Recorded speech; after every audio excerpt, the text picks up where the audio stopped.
Suka bete nggak kalau ponsel tiba-tiba hang atau mati mendadak? Pas lagi butuh-butuhnya buat kerjaan atau komunikasi sama keluarga dan kerabat, malah ngadat. Ya udah deh, kalau kantong cekak, mau nggak mau benerin tuh ponsel ke tempat reparasi. Abis seminggu emang sih penyakitnya hilang. Yang servis info beberapa part ada yang diganti, jatuhnya agak mahal. Kayak ada yang nggak beres. Diakalin nggak ya? Ya udah, simak aja deh tayangan berikut supaya paham.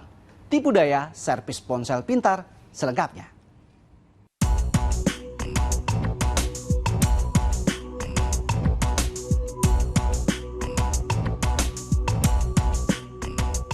Ponsel pintar menjadi piranti yang tidak bisa jauh dari kehidupan manusia modern.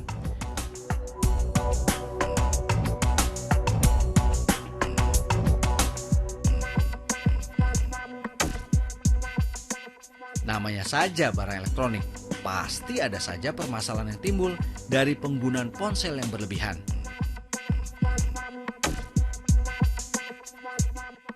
Jasa reparasi ponsel dipercaya jadi salah satu solusi mengatasi persoalan yang ada.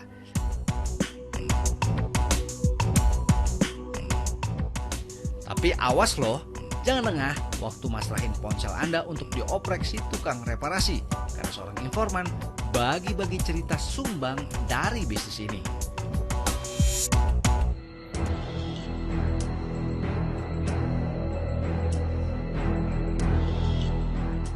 Ngobrol lebih dalam supaya ngerti pola kecurangannya.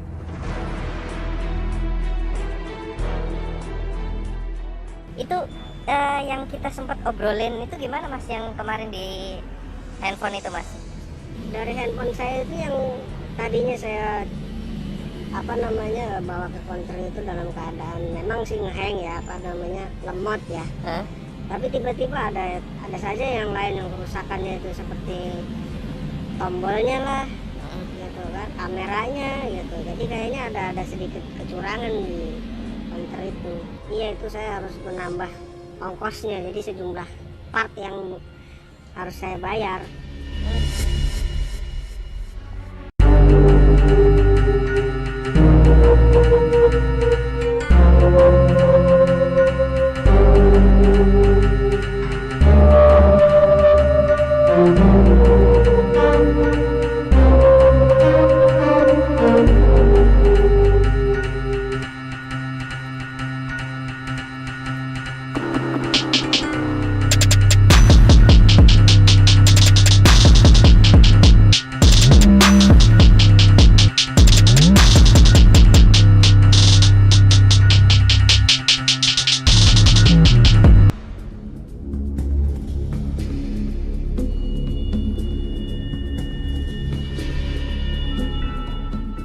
Penandaan kelar, saatnya dilempar ke jasa reparasi.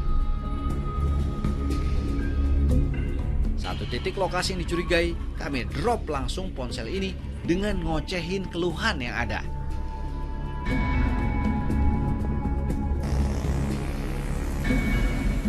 Mas, aku mau servis handphone. Ini kebetulan handphone aku mati. Kira-kira bisa nggak? Nah ini pas kebetulan tutup kalau ngerjainnya besok gimana? Nanti Boleh. Berapa lama? ya nanti saya kabarin aja, makanya tinggal kontak ya. Boleh. Ya ini ya analisanya saya sih ini kemungkinan ya di LCD-nya nanti bisa yang kena, tapi nggak tahu lah, itu analisa saya awal itu. Yo gitu. Ya coba aja tolong diperiksa dulu. Oke. Nanti kabarin ya Mas ya.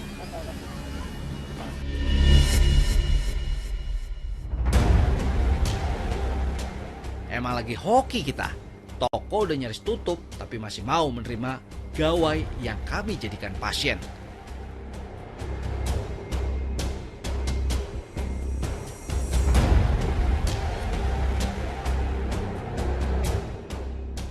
Pengen tahu dong cara ngakalinnya? Nah, kami lacak deh jejak si teknisi ponsel.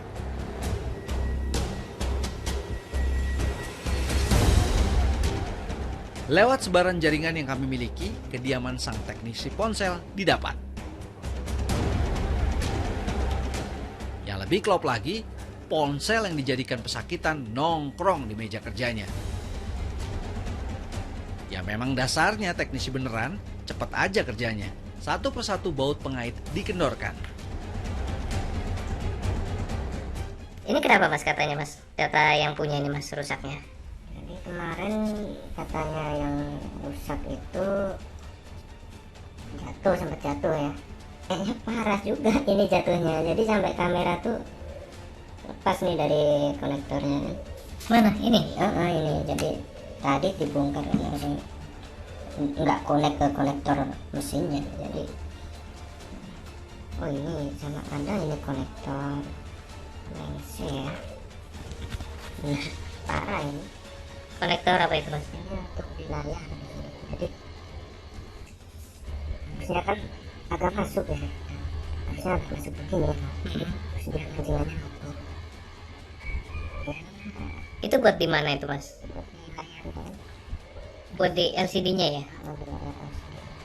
Ya kita cek ini harus satu persatu ya. Oh ini masih bagus sih konektornya, ada 3 konektor. Itu buat konektor ke dari Baterai ke mesin ini. baterai ke mesin. Oh ini satunya putus ternyata. Ya jadi gini, baterai tegangan listriknya nggak masuk ke mesin, otomatis bikin mati juga, bikin mati total. Sakitnya sebenarnya nggak serius, cuma beberapa komponen yang kendor dan jalur kelistrikan putus yang menjadikan ponsel tumbal ini ngap-ngapan. Di sini muncul hal menarik. Sang teknisi tiba-tiba nelpon pemilik ponsel dan nggak sadar ponsel jenius yang lagi diopreknya adalah milik kami. Belaga pilon, kuping kami buka lebar-lebar, ngecek ngomongin apaan nih si teknisi. Kalau menurut saya dari tak cek barusan itu ada kerusakan di bagian mesinnya Om. Kalau urusan data itu kan harus kondisi mesin nyala dulu. Nah itu ternyata di LCD-nya itu retak juga. Udah kayak tersihir, si pemilik ponsel dipaksa untuk mengiyakan ocehan sang teknisi dalam pergantian part yang dinilai rusak. Jadi mau diapain ini mas? Ini kan tadi yang lepaskan cuma sebelah situ ya. Palingan kita solder toh, disambungin biar dia kontak lagi kan. Ini kan kondisinya masih lepas, setengah nyambung setengah enggak. Jadi misalnya tegangan dari baterai sini dia nggak mau masuk ke mesinnya, jadi dia nggak bakal bisa kerja. Tadi yang ini kan nggak nyala kan? Sekarang udah, cuma itu doang. Udah bagus ini. Oh dan normal lagi berarti ya? Ya, bisa, insya Allah bisa. Simpel banget sebenarnya. Cukup disolder bagian kelistrikan yang semula terputus, kini sudah nyambung lagi. Pertanyaan mengulik lain seputar kecurangan reparasi ponsel kami lontarkan. Mesinnya mati itu data masih bisa diselamatin nggak sih mas? Ketika mesinnya mati, benar-benar mati karena ada konsleting lah, kecemplung air lah ya kan. Selama dia nggak mau connect ke komputer, kemungkinan kecil bisa diselamatin datanya. Walaupun sebetulnya kalau ada yang putus kayak tadi masih bisa diselamatin ya? Bisa, kalau cuma rusaknya sepele kayak yang barusan ini kan, masih bisa nanti datanya diselamatin. Biasanya apalagi pas yang sering kejadian tuh apa ya mas ya? Kalau dari ini ya sudut pandang teknisi nih, misal kayak ada yang rusak yang lain harus ganti IC lah. Apalagi IC itu kan paling sering dimanfaatin para reparasi untuk menarik keuntungan lebih banyak. Statement yang amat mengejutkan. Tapi kalau dilihat-lihat ada kecocokan saat dirinya memaksa si pemilik ponsel ini lewat obrolan di telepon beberapa saat lalu.